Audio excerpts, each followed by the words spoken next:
جب بھی کوئی قوم اللہ کی مہلت سے فائدہ اٹھا کر گمراہی کے اندھیروں میں ڈوب کر سرکشی کرتی ہے تو اللہ رب العزت رسوائی اور ذلت کو ان کا مقدر بنا دیتا ہے۔ تاریخ گواہ ہے کہ قوموں پر اللہ کا عذاب ایسے نازل ہوتا ہے کہ سب سے پہلے تو ان پر ظالم و جابر حکمران مسلط کر دیے جاتے ہیں۔ آج کی ویڈیو میں ہم ایک ایسی ہی ظالم و جابر قوم کا تذکرہ کرنے جا رہے ہیں کہ جس نے تاریخ میں بے پناہ کامیابیاں سمیٹیں۔ جی ہاں دوستو، قوم عمالقہ تاریخ انسانی کی سب سے سفاک ظالم و جابر قوم تھی۔ ان کے لوگ خونخوار اور وحشی فطرت تھے۔ اللہ پاک کا ان پر کرم تھا کہ ان کے قد بھی اس وقت کی موجودہ دنیا کی ساری آبادی میں سب سے زیادہ تھے۔ تاریخی حوالوں سے پتہ چلتا ہے کہ قوم عمالقہ کا ایک مرد دوسری قوموں کے 80 مردوں کے برابر ہوا کرتا تھا۔ اس قوم نے اپنی فتوحات سے ایسی وحشت پھیلا رکھی تھی کہ اگر یہ قوم کسی دوسرے ملک پر حملے کے لیے جاتی تو ان کے پہنچنے سے پہلے ہی وہ لوگ ہتھیار ڈال دیتے۔ اوج بن انق جو کہ ایک تاریخی نام ہے، وہ بھی اسی قوم کے سرداروں میں سے تھا جس کو دنیا کا سب سے لمبا انسان مانا جاتا ہے۔ قوم عمالقہ عراق کے گرد و نواح سے اٹھی اور رفتہ رفتہ مصر، شام، فلسطین، ایران اور روم پر قابض ہو گئی۔ قوم عاد اور سمود کے بعد یہ اقتدار حاصل کرنے والی قوم تھی۔ ان کا جد امجد املیک تھا۔ املیک کا شجرہ نسب کچھ یوں بیان ہوا ہے: املیک بن انفر بن ایس بن اسحاق علیہ السلام بن ابراہیم علیہ السلام۔ املیک کی نسل بہت جنگجو تھی جسے عمالقہ کہا جانے لگا۔ بنی اسرائیل کی بدافعالیوں کی وجہ سے اللہ نے ان پر قوم عمالقہ کو ہی مسلط کیا تھا۔ قرآن کریم میں اس گروہ کو جبارین کے نام سے پکارا گیا ہے۔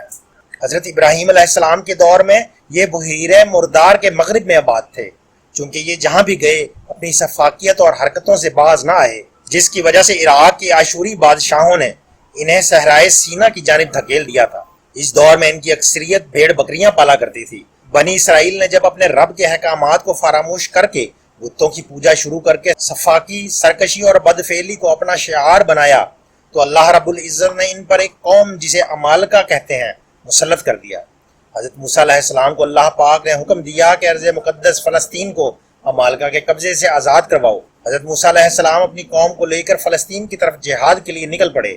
جب حضرت موسیٰ علیہ السلام نے اپنی قوم سے کہا کہ اے قوم بنی اسرائیل، ارض مقدس میں داخل ہو جاؤ جو اللہ تعالیٰ نے تمہارے لیے لکھ رکھی ہے، اور پیٹھ نہ دکھاؤ ورنہ خسارے میں رہو گے۔ اس پر بنی اسرائیل کے یہ لوگ بولے، اے موسیٰ، تم اور تمہارا پروردگار لڑو، ہم تو یہیں بیٹھے ہیں۔ وہاں تو ایک طاقتور قوم عمالقہ آباد ہے جس کا ہم مقابلہ کرنے کی قطعاً سکت نہیں رکھتے۔ صرف اس صورت میں ہم وہاں داخل ہو سکتے ہیں کہ وہ از خود اپنے وطن کو چھوڑ کر کہیں چلے جائیں۔ چنانچہ اللہ تعالیٰ نے اس سرکشی کی سزا کے طور پر بنی اسرائیل کو صحرائے طیہ میں قید کر دیا، اور یہ لوگ 40 سال تک اسی مختصر سے صحرا میں بھٹکتے رہے۔ میدان طیہ بنیادی طور پر شام اور مصر کے درمیان تقریباً 30 کلومیٹر کا ایک کھلا میدان تھا۔ بنی اسرائیل کا یہ گروہ 40 سال تک اسی صحرا میں بھٹکتا رہا۔ اس صحرا میں جب یہ لوگ مرنے لگے تو حضرت موسیٰ علیہ السلام کو اپنی قوم پر رحم آیا اور انہوں نے اللہ سے دعا کی تو اللہ تعالیٰ نے ان کے لیے آسمان سے من و سلوہ نازل فرمایا، دھوپ سے بچاؤ کے لیے بادل بطور سائبان مہیا کیے، اور پانی کی ضرورت کے لیے جب حضرت موسیٰ علیہ السلام نے پتھر پر عصا مارا تو آنن فانن پانی کے 12 چشمے پھوٹ پڑے۔ حضرت موسیٰ علیہ السلام، حضرت ہارون علیہ السلام اور حضرت یوشع بن نون علیہ السلام بھی ان کے ہمراہ تھے۔ پھر ساری قوم نے توبہ کی تو اللہ نے حضرت موسیٰ علیہ السلام کو حکم دیا کہ اپنی قوم کو 12 قبائل میں تقسیم کرو۔ حضرت موسیٰ علیہ السلام نے اپنی قوم کو 12 قبائل میں تقسیم کر دیا اور ان کا ایک ایک سردار مقرر کر دیا، اور ان 12 سرداروں پر حضرت یوشع علیہ السلام کو سردار اعلیٰ بنا دیا۔ اب ان لوگوں نے جہاد کی تیاری شروع کر دی۔ ابھی قوم بنی اسرائیل وادی طیہ سے ہی نہ نکلے تھے کہ حضرت موسیٰ علیہ السلام اور حضرت ہارون علیہ السلام اس دنیا سے پردہ فرما گئے۔ چنانچہ حضرت یوشع علیہ السلام نے قوم کی بھاگ دوڑ سنبھالی اور قوم کی جنگی تربیت کرنے لگے۔ قوم کے پاس من و سلوہ اترتا تھا، پانی کے چشمے پاس تھے، اسی لیے ساری قوم کی توجہ صرف اور صرف جنگی تربیت پر تھی، کوئی بھی معاشی سرگرمی میں ملوث نہ تھا۔ بنی اسرائیل نے خوب دل لگی سے جنگ کی تیاریاں کی۔ جب صحرائے طیہ میں 40 سال پورے ہوئے تو اللہ رب العزت نے حضرت یوشع علیہ السلام کو حکم دیا کہ آپ بنی اسرائیل کو لے کر بیت المقدس میں موجود قوم عمالقہ پر حملہ کرو۔ بنی اسرائیل نے اپنی غلطیوں سے بہت کچھ سیکھا اور وہ بہت ہی پرعزم تھے۔ جیسے ہی حضرت یوشع علیہ السلام نے انہیں کہا کہ جہاد کا حکم آ چکا ہے تو ساری قوم نے لبیک کہا اور اریحا کے مقام پر پڑاؤ ڈال لیا۔ 12 قبائل پر مشتمل اس قوم کے 2 لاکھ سپاہیوں نے 6 ماہ تک اریحا کا محاصرہ کیے رکھا، اور بالآخر ایک دن بنی اسرائیل کے نوجوان قلعہ کی دیوار گرا کر شہر میں داخل ہو گئے اور اریحا شہر پر قبضہ کر لیا۔ جالوت قوم عمالقہ کا بادشاہ تھا۔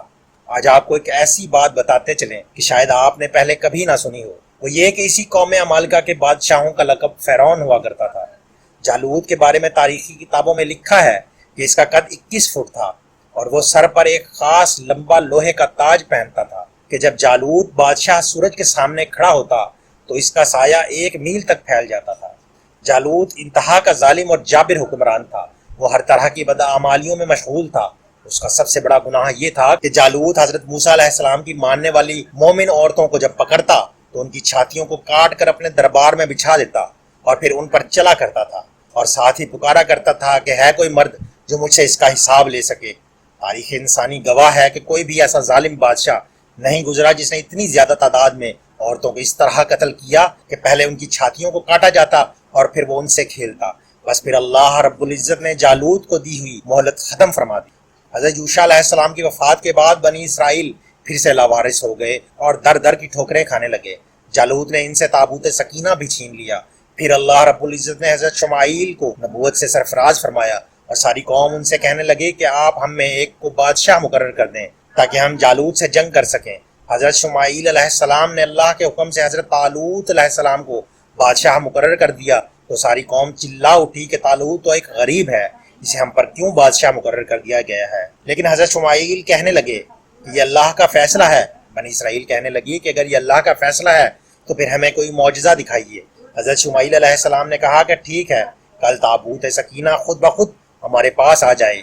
اور اگلے دن ایسا ہی ہوا کہ تابوت سکینہ بیل گاڑی میں خود بخود قوم کے پاس پہنچ گیا اور پھر بنی اسرائیل نے حضرت طالوت کو اپنا بادشاہ مان لیا۔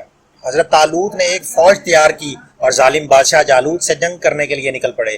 جب دونوں لشکر آمنے سامنے ہوئے تو جالوت، جس کی بہادری سے سب کانپتے تھے، اس نے بنی اسرائیل کو للکار کر کہا کہ اگر تم میں سے کوئی مرد ہے تو میرے مقابلے پہ آئے، اگر مجھے اس نے ہرا دیا تو ہم سارے آپ کے غلام بن جائیں گے، اور اگر میں نے اس کو ہرا دیا تم سب ہمارے غلام ہو جانا۔ جب کوئی بھی جالوت کے سامنے نہ آیا تو حضرت داؤد علیہ السلام اپنی غریل لے کر جالوت کے سامنے لڑنے کے لیے آ گئے۔ حضرت داؤد علیہ السلام ابھی لڑک پن میں ہی تھے تو جالوت کہنے لگا کہ میں کسی بچے کو قتل کر کے جنگ نہیں جیتنا چاہتا۔ خیر حضرت داؤد علیہ السلام کے اصرار پر مقابلہ شروع ہوا اور آپ نے اپنی غلیل میں 3 پتھر رکھ کر جالوت کی طرف پھینکے، جس سے اس کا سر پاش پاش ہو گیا، اور تاریخی روایات میں ہے کہ اس کی لاش کے اتنے ٹکڑے ہوئے کہ کوئی ان کو گن بھی نہ سکتا تھا۔ جالوت کی فوج نے جب یہ دیکھا تو وہ میدان سے بھاگ کھڑے ہوئے۔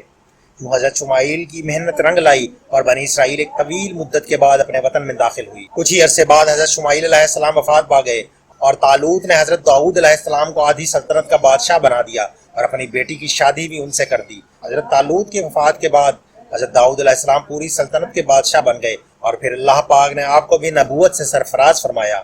اس طرح حضرت داؤد علیہ السلام اور ان کے بعد حضرت سلیمان علیہ السلام نے کئی سالوں تک حکمرانی کی۔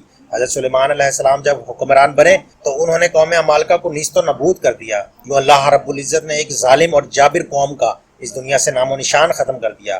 آئیے اب اللہ پاک سے دعا کرتے ہیں کہ وہ ہم مسلمانوں کو سب گناہوں سے دور کر کے ہمیں بھی ایک قوم بنا دے تاکہ ہم تمام غیر اسلامی قوتوں کا مل کر مقابلہ کر سکیں۔ اے اللہ پاک میرے اور تمام سننے والوں کے گناہوں کو معاف فرما دے، آمین ثم آمین یا رب العالمین۔ دوستو امید ہے آپ کو آج کی یہ ویڈیو پسند آئی ہوگی۔ چینل پر نئے آنے والے دوستوں سے گزارش ہے کہ اس چینل کو سبسکرائب کر لیجئے اور ساتھ دیے گئے بیل آئیکن کو بھی دبا دیجئے تاکہ ہماری ہر نئی آنے والی ویڈیو آپ تک پہنچ سکے۔